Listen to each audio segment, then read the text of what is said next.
this is such a cool area and a good example of the complexities and nuances of like how we should think about our own yards. You've got a bunch of very cool natives in here, and you've got some, you know, cultivated stuff, which is just like most of the stuff that we have, and then some invasives.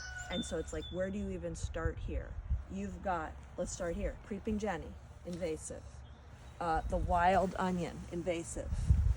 Wild violets, native. Okay. The woodruff, I think back and forth on the invasivity. Ditto on the creeping Charlie. You've got ferns over here, native. Wood aster here. But then you've got also creeping bellflower from over there. Greater celandine, invasive. Garlic mustard, invasive. It's so complicated. You've got the Murrow's honeysuckle there, invasive. Strawberries. You've got the wild strawberries. Look at this. Right, so cool.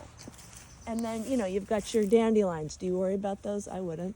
You know what I mean? Some people think they're great. Some people are like, ooh, not as great as everyone thinks. I don't know. I'm like, oh, what do we do? You know.